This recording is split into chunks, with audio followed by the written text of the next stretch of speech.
Hello दोस्तों, स्वागत है आपका अपना चैनल कृष्णा आरआरबी क्यूज पे। और आज टेस्ट 4 है और आइए शुरू करते हैं। बताना है कि प्राचीन समय में अवध किस नाम से जाना जाता कौशल। था। हाँ, प्राचीन समय में जो आपका अवध था, आपका कौशल के नाम से जाना जाता था। इसका राजधानी श्रावस्ती था। देखिए, उस वक्त एक बौद्ध ग्रंथ है जिसका नाम है अंगुत्तर निकाय, जिसमें 16 महाजनपदों की वर्णन किया गया है। आगे बताना है कि बंगाल सती अधिनियम यानी सती प्रथा कब अंत हुआ, कब हुआ, किस गवर्नर जनरल के समय में हुआ, बताइए। Governor general Lord William Bentinck. हाँ, देखिए, सती प्रथा 1829 में राजा राम मोहन के प्रयास से लॉर्ड विलियम बेंटिक के समय में खत्म हुआ था। एक था ठगी प्रथा और एक था ठगी प्रथा जो 1830 में खत्म हुआ था, और एक था आपका एक है आपका दास प्रथा। जो आपका दास प्रथा जो खत्म हुआ था 1843 में खत्म हुआ था, लॉर्ड एलन बर्गर समय में। आगे बताना है कि रेड डाटा बुक में क्या है, मतलब रेड डाटा बुक क्या है। मतलब उसमें है कि जो विलुप्त प्रजाति का है ना, उसका डाटाबेस मतलब करता है। हाँ, देखिए, जो रेड डाटा बुक है आपका संकटग्रस्त जीव जंतुओं का उसमें ब्यौरा लिखा जाता है। और इसका जो शुरुआत हुआ था 1948 में। IUCN एक संस्था है जिसका हेडक्वार्टर है ग्लान, स्विट्जरलैंड में। इसका फुल फॉर्म होता है IUCN का international conservation international union for conservation of nature. ठीक है। आगे बताना है कि आम बजट के साथ रेलवे बजट का प्रस्तावित विलय कब से होना माना जाता है। 2017-18। देखिए, जो रेलवे बजट है इसकी शुरुआत रेलवे बजट को पहले दोनों साथ में ही था। उसको 1924 में एक वर्ष समिति के द्वारा अलग किया गया, पुनः इसको साथ किया गया 2017-18 में इसका साथ कर दिया गया। आगे बताना है कि कांचीपुरम स्थित कैलाश नाथ मंदिर किस वंश के शासनकाल के दौरान बनाया गया था। पल्लव। हाँ, कांचीपुरम के जो कैलाश नाथ मंदिर है आपका पल्लव शासक नरसिंह वर्मन द्वितीय ने बनवाया था। और देखिए, जो साउथ का जो मंदिर है आपका द्रविड़ शैली में बना हुआ है, जो उत्तर का आपका नागर शैली में, और जो बीच का है वो बेस्तर शैली में बना हुआ है। आगे बताना है कि जल प्रदूषक यानी मिनीमाटा रोग किससे होता है। Methyl mercury. हाँ, मिनीमाटा रोग आपका मरकर यानी पारा से होता है। एक कैडमियम से आपका इटाई रोग होता है। एक होता है ब्लैक फुट रोग जो आपका आर्सेनिक से होता है। आगे बताना है कि लोहे पर जंग लगना किसका एक समान उदाहरण है। रासायनिक। हाँ, लोहे पर जंग लगना एक रासायनिक अभिक्रिया है। देखिए, लोहे पर जंग लगने से आपका उसका भार बढ़ जाता है। इसका सूत्र पूछा जाता है 2Fe2O3 इंटू कहीं N कहीं X रहता है H2O। और अगर हम बात करें इसका रंग भी पूछा जाता है। इसका रंग कैसा होता है, इसका रंग भूरा होता है। आगे बताना है कि हाइले धूमकेतु लगभग कितने वर्ष में एक बार दिखाई देती है। 76 वर्ष में। ठीक है। हाइले धूमकेतु आपका जो 76 वर्ष में एक बार दिखाई देते हैं, जो पिछला बार 1986 को दिखाई दिया था, और अगला बार जो दिखाई देगा आपका 2062 में दिखाई देगा। देखिए, धूमकेतु के बारे में टाइको ब्रे नामक कोई व्यक्ति था, वो बताया था। आगे बताना है कि हाल ही में क्रिकेट के हॉल ऑफ फेम में किसे शामिल किया गया। नंदू नाटेकर। नहीं, वो 2016 के अनुसार था। अभी बताना है वर्तमान के समय में। देखिए, बीनू माकन को हॉल ऑफ फेम में शामिल किया गया। इस प्रकार पूरे हॉल ऑफ फेम में शामिल भारतीय खिलाड़ियों की संख्या 7 है।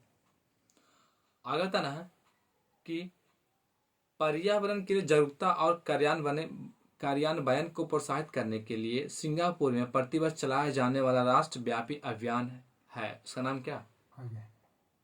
आगे एक एक्शन है कुछ। हाँ, इको एक्शन डे है। ठीक है। आगे बताना है कि केमिस्ट्री में नोबेल प्राइज जो इस बार किसे मिला है। देखिए, जो उस वक्त का करंट था उससे इस वक्त में चेंज करते हैं। Benjamin list, David Macmillan. ठीक है, बेंजामिन लिस्ट और डेविड मैकमिलन को मिला है। ठीक है। आगे बताना है कि अमाशय रस के एक घटक रूप में पेट में स्रावित होता है, यानी कुछ अमाशय घटक के नाम बताना है। HCl। हाँ, देखिए, अमाशय में जो स्तरण होता है वो आपका जठर रस, जिसका pH मान 2.2 होता है। अब देखिए, जठर रस में ही शामिल है पेप्सिन, रेनिन, म्यूसिन और HCl भी है। आगे बताना है कि संयुक्त राष्ट्र विश्व पर्यावरण दिवस कब मनाया जाता है। 5 जून। ठीक है, विश्व पर्यावरण दिवस 5 जून को मनाया जाता है। इस बार का इसका थीम था रीइमेजिन, रीस्टोर, रिक्रिएट। आगे बताना है कि मानव शरीर में त्वचा की सबसे ऊपरी परत यानी खुली परत को क्या कहते हैं। एपिडर्मिस। ठीक है, जो सबसे ऊपरी परत उसे एपिडर्मिस कहते हैं। एपिडर्मिस का जो जस्ट नीचे रहता है उसे डर्मिस कहते हैं। देखिए, इसका पूछा जाता है कि त्वचा का रंग या फिर त्वचा में जो प्रोटीन पाए जाते हैं वो कौन से प्रोटीन, तो मेलानिन है। ठीक है। आगे बताना है कि तुम मुझे खून दो मैं तुम्हें आजादी दूंगा, ये किनका नारा था? सुभाष चंद्र बोस। ठीक है, सुभाष चंद्र बोस का ये नारा था कि तुम मुझे खून दो मैं तुम्हें आजादी दूंगा। इन्हें नेताजी हिटलर ने कहा था। देखिए, सबसे पहले 1938 में ये हरिपुरा जो कांग्रेस अधिवेशन हुआ था उसमें भाग लिया, उसमें उसके मतलब उसके विजेता थे। और एक त्रिपुरी 1939 में थे। ठीक है, आगे बताना है कि किसी व्यक्ति के लिए राष्ट्रपति, किसी व्यक्ति के लिए भारत के राष्ट्रपति के रूप में निर्वाचित होने के लिए आवश्यक मिनिमम एज कितना है? 35 वर्ष। ठीक है, राष्ट्रपति बनने के लिए या फिर राज्यपाल बनने के लिए आपका 35 वर्ष चाहिए, मुख्यमंत्री या फिर प्रधानमंत्री बनने के लिए आपका 25 वर्ष चाहिए, और वोट देने के लिए आपका 18 साल चाहिए, और शादी के लिए आपका 21 साल चाहिए। और अगर हम बात करें तो अगर विधान परिषद हो, विधान परिषद एक विधानसभा होता है, विधानसभा 25, विधान परिषद 30 और राज्यसभा भी 30। आगे बताना है कि किसी व्यक्ति के लिए किस खिलाड़ी की आत्मकथा प्लेइंग इट माई वे है? सचिन तेंदुलकर। ठीक है, प्लेइंग इट माई वे के लेखक सचिन तेंदुलकर था, सचिन तेंदुलकर के है। और बिलीव सुरेश रैना है, दवाल आपका राहुल द्रविड़ का है, एक और है, एक है सनी डेज जो सुनील गावस्कर का है। मानव रथ के पीएच का मान कितना होता है? 7.4। मानव रथ का पीएच मान 7.4 होता है। देखिए, पीएच वैल्यू दिया था एसपीएल सोरेनसन। पीएच का फुल फॉर्म होता है पोटेंज ऑफ हाइड्रोजन, यानी पोटेंज मीन्स पावर ऑफ हाइड्रोजन। इसका जो वैल्यू होता है 0 से 14 तक है। अगर हम 0 की बात करें तो सबसे ज्यादा अम्लीय होता है, और 14 की बात करें तो सबसे ज्यादा क्षारीय होता है। अगर 7 की बात करें तो देखिए 7 में दोनों इक्वल, अर्थात वो उदासीन होता है, यानी जल का या फिर लवण का। आगे बताना है कि लाइफ लाइन एक्सप्रेस यानी दुनिया के पहले ट्रेन में स्थित अस्पताल ने किस तिथि को अपनी पहली यात्रा शुरू की थी? 1991। 16 जुलाई 1991। हाँ, तिथि है तो 16 जुलाई 1991। देखिए, बात करें पूरे वर्ल्ड में पहला ट्रेन चला था 1825 को, मेट्रो पर चला 1863 को। भारत में जो पहला ट्रेन चला 1853 को, और पहला मेट्रो इंडिया में चला 1984 को। आगे बताना है कि एफडीआई में पूरा मतलब एफडीआई में दूरसंचार में एफडीआई कितना है? 100%। ठीक है, दूरसंचार में एफडीआई का 100% है। और बीमा में जो एफडीआई 49% था उसे बढ़ाकर 74 कर दिया गया। आगे बताना है कि T20 जो वुमेन था, T20 वर्ल्ड कप, देखिए उस वक्त का करंट था, इस वक्त में चेंज करते हैं कि T20 वर्ल्ड कप जो हुआ वो कौन जीता? महिला में कौन जीती? कौन सा टीम जीता? हाँ, ऑस्ट्रेलिया टीम जीता, और इंडिया को हराकर जीता। इंडिया को 85 रन से हराकर जीता था। आगे बताना है उस चंद्र मिशन का नाम क्या है जिसमें चांद पर मनुष्य पहली बार उतरा था? अपोलो 11। ठीक है, अपोलो 11 जो पहली बार चंद्रमा पर उतरे थे, 3 व्यक्ति थे, नील आर्मस्ट्रांग, एडविन एल्ड्रिन, आगे थे माइकल कॉलिंस जो पायलट थे वो उतरे नहीं थे। देखिए, ये जो गए थे 21 जुलाई 1969 को गए थे, अपोलो 11 से गए थे। आगे बताना है कि भारत के सबसे युवा शतरंज ग्रैंड मास्टर कौन है? डी गुकेश अभी। वर्तमान में। और पूरे वर्ल्ड में कौन है? अभिमन्यु। ठीक है, देखिए भारत का जो डी गुकेश है पूरे वर्ल्ड में है अभिमन्यु मिश्रा। आईसी यानी इंटीग्रेटेड सर्किट कंप्यूटर ये किस पीढ़ी से संबंधित है? आईसी। ठीक है, देखिए आईसी यानी इंटीग्रेटेड सर्किट जिसका आविष्कार किया था जेएस किल्वी। इस पर जो ये जो बने होते हैं सिलिकॉन के बने होते हैं। देखिए, जैसे अगर हम बात करें प्रथम पीढ़ी कंप्यूटर आपका वैक्यूम ट्यूब, या फिर वैक्यूम ट्यूब था, दूसरा था ट्रांजिस्टर, और तीसरा आईसी। बताना है लुप्त प्राय एशियाटिक शेर किस भारतीय राज्य में पाए जाते हैं? गुजरात। हाँ, गुजरात के नल और गिर जो एशियाई शेरों के लिए फेमस है। आगे बताना कि माई स्पिरिचुअल एक्सपेरिमेंट विथ प्रमुख स्वामी जी किनके पुस्तक है? एपीजे अब्दुल कलाम। ठीक है, एपीजे अब्दुल कलाम के पुस्तक। इनकी और पुस्तक थे wings of fire, ignited minds, इन्हीं के पुस्तक थे। और इन्हें कहा जाता है मिसाइल मैन ऑफ इंडिया। एक थे टेसी थॉमस जिन्हें कहा जाता है मिसाइल वुमेन ऑफ इंडिया। आगे बताना कि आनंद मठ नामक जो उपन्यास के लेखक कौन थे? बंकिम चंद्र चटर्जी। देखिए, आनंद मठ जो पुस्तक है उनका लेखक बंकिम चंद्र चटर्जी थे। आनंद मठ पुस्तक में पहली बार सन्यासी विद्रोह का जिक्र किया गया। आज जो आपका वंदे मातरम इसी बुक से लिया गया था। आगे बताना है कि दक्षिण भारत का सर्वोच्च शिखर कौन सा है? अनामुडी।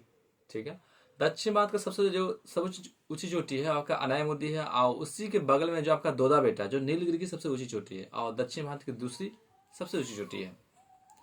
आगे बताना है कि देखिए जी, उस वक्त पूछा गया था 2015 में भारत रत्न था, लेकिन अब बताना है कि 2019 में भारत रत्न किने मिला। 3 व्यक्ति को, प्रणब मुखर्जी, नानाजी देशमुख, ठीक है। भूपेन हजारिका। हाँ, देखिए 2019 में 3 व्यक्ति को आपका भारत रत्न मिला। याद करने के लिए हम याद रख सकते हैं PNB। पी से आपका प्रणब मुखर्जी, N से नानाजी देशमुख और B से भूपेन हजारिका। आगे बताना है कि यह विश्व की विशालतम और सर्वाधिक बहुउद्देशीय अंतरिक्ष दूरबीनों में एक है और 1990 में पृथ्वी की निचली कक्षा में प्रक्षेपित किया गया था। उसका नाम क्या है? हब्बल। ठीक है, हब्बल जो एडविन हब्बल थे वो आविष्कार किए थे। और एडविन हब्बल ने ही पहली बार बताए थे कि ब्रह्मांड विस्तारित हो रहा है। आगे था ना कि तमिलनाडु के महाबलीपुरम में स्थित स्मारक समूह किस राजाओं द्वारा बनवाया गया था? पल्लव। ठीक है, जो महाबलीपुरम के एकात्मक मंदिर या फिर रथ भी कहते हैं, इसे ही सप्त पैगोड़ा भी कहते हैं, इसे पल्लव ने बनाया था और जो बनवाए थे नरसिंह वर्मन प्रथम थे। आगे बताना है, एक देखिए, एक होता है ब्लैक पैगोड़ा। आपका जो ब्लैक पैगोड़ा कोणार्क मंदिर को कहते हैं, जो आपका उड़ीसा में है, इसे बनाया था गंग शासक ने। आगे बताना है कि वर्ल्ड वाइड वेब का आविष्कारक कौन थे? Tim Berners Lee. ठीक है, वर्ल्ड वाइड वेब के आविष्कारक टिम बर्नर्स-ली थे, जिसका आविष्कार 1989 में किए थे। आगे बताना है कि प्रोसीजर ओरिएंटेड लैंग्वेज प्रोग्राम को मशीन लैंग्वेज प्रोग्राम में बदलने के लिए कंप्यूटर द्वारा किसका प्रयोग किया जाता है? कंपाइलर। ठीक है, कंपाइलर। देखिए, जो कौन लैंग्वेज है इसका, जो प्रोसीजर ओरिएंटेड लैंग्वेज प्रोग्राम को मशीन लैंग्वेज में बदलना हो तो हम कंपाइलर का इस्तेमाल करते हैं। देखिए, एक है रेक्टिफायर। रेक्टिफायर क्या करता है? AC to DC करता है, और DC to AC करता है आपका इन्वर्टर। आगे बताना कि कौन से जलवायु समूह के नेतृत्व में चलाया जाने वाला अभियान EP100 में शामिल होने वाली पहली भारतीय कंपनी बनी है? महिंद्रा एंड महिंद्रा। हाँ, महिंद्रा एंड महिंद्रा जो EP100 में शामिल होने वाली पहली भारतीय कंपनी बनी है।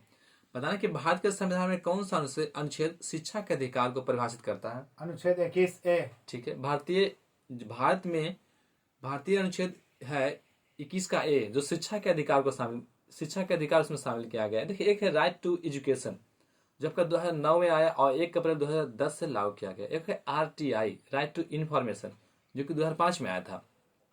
अब देखिए, जो शिक्षा का अधिकार ये 86वें संविधान संशोधन 2002 के द्वारा इसे 11वां मौलिक कर्तव्य में जोड़ा गया और आर्टिकल 21 के A में जोड़ा गया था।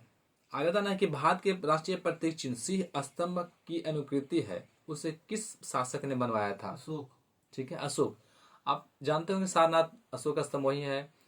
और देखिए, इसमें जो पूछा जाता है कि अशोक स्तंभ में 24 तिलियां हैं, जो 4 सिमिलर जो अशोक स्तंभ है, ये किसका इंडिया में किसका शो करता है? आपको विदेश नीति को शो करता है, जिसका मतलब है कि हम शांत हैं, लेकिन अगर छेड़ा जाए तो हम शांत नहीं रहेंगे। ठीक है, अगर ये वीडियो आपको अच्छा लगे तो लाइक करें, शेयर करें, कमेंट्स करें और सब्सक्राइब करना ना भूलें।